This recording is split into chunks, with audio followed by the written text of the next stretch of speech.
Hi data scientists, it's Jessica, and today we're going to be looking at this problem here. Write a function, SumDice, that takes the variable dice as a function parameter.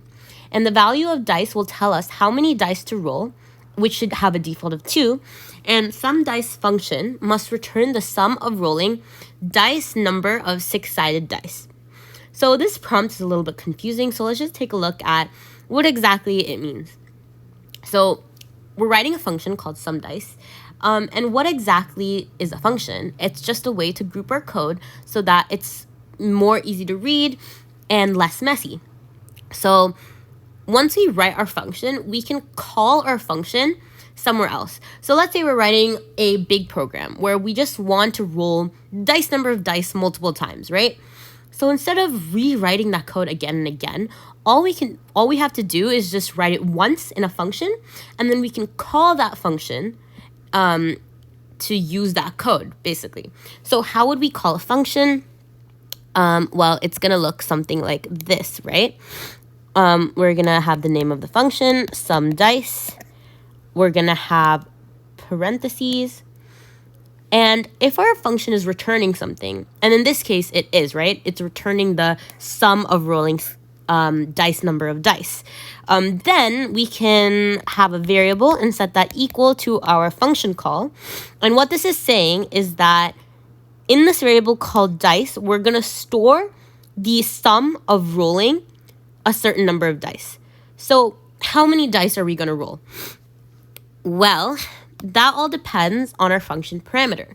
A function parameter is just whatever gets passed into this parentheses right here. So our function parameter is set to a default of 2. What exactly does that mean? Well, what that means is that if I call my function with nothing in my parentheses, it's just empty, then the function is going to return the sum of rolling 2 6-sided dice. Now, let's say I wanted to roll 4 6-sided dice. Well, all we have to do is we make a variable called dice4, and inside our function, we are going to pass the number 4. That's going to be our function parameter. And this will return the sum of 4 6-sided die. Okay, so hopefully that explains a little bit more about what exactly our function is going to do. Now, let's get to writing the code. So first, as always, we're going to define our function. So def, the function name is SumDice. So our function parameter, when you call the function, it's going to be like an integer, right? We want to roll 2 6-sided die. We want to roll 3, 4, right? Something like this. But when we're actually writing our function, since that value is going to change, we want to store it in a variable. So when you call the function, like here, whatever this number is going to get stored inside the variable of our function parameter, which in this case is dice. So it's going to be like dice is going to equal 4, right? So when we're writing our function, we want to call it dice. And since the default is 2, the syntax for that is just saying equals 2 here. Again, default means that if I call my function with nothing inside the parentheses, it's going to pretend like dice is equal to 2, basically. Otherwise, it's going to replace dice. It's going to replace 2 with whatever gets passed into the parentheses here. Okay, so this is going to be the first line of our code. Now, we want to find the sum of dice number of dice. So essentially, we're going to find a random integer from 1 to 6, right? Because each dice has 6 sides. And we want to repeat that dice number of times. So when you want to repeat something multiple times, what do you do in code? You write a loop. So we're going to write a for loop. Before the for loop, we're going to define a variable called sum and just set equal to 0. And this variable is going to store the sum of all the dice rolls that we're going to return. And now we're going to write our for loop. So the syntax is for I in range. And then in parentheses, we want to write how many times we're repeating the code that's going to be inside this for loop. So we want to repeat dice number of times. So we're going to write dice. Now inside this for loop, we want to find a random integer from 1 to 6. For each of our dice, right? So we're going to have, let's just say dice equals random dot randint we want a random integer from 1 to 6. So this is going to, dice is going to store a random integer from 1 to 6. And now we want to add this random integer that's stored in dice to our sum variable, right? So we're going to say that sum is equal to, now, should we say that sum is equal to dice? Well, let's see if that makes sense.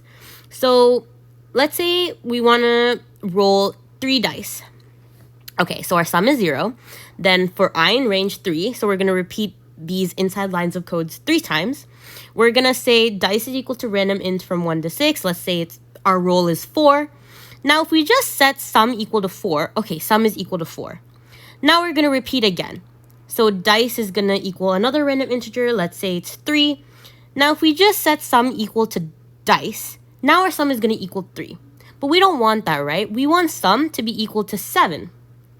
So what we need to do is we actually need to say sum is equal to sum plus dice. So this is going to take whatever is already stored in your sum value and add our new roll to it.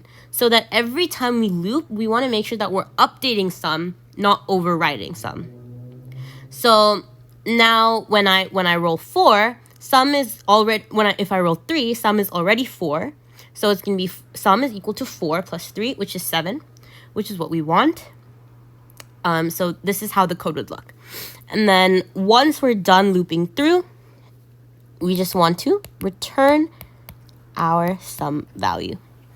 Okay, so another thing to keep in mind is why exactly are we defining sum outside the for loop?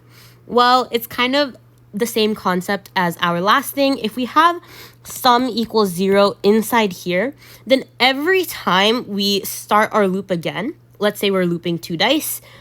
Okay, dice is equal to random int. Let's say our roll is 2. Sum is equal to 0 plus 2. Now when I roll my new dice, my sum is already 0. Again, the 2 is overwritten by this 0. So we want to make sure that we define sum outside so that we're not just remaking sum 0 every time we roll a dice. Okay, so this is kind of what your code is going to look like. And yeah, I just have roll here instead of dice, but it's the same exact thing. Thank you so much.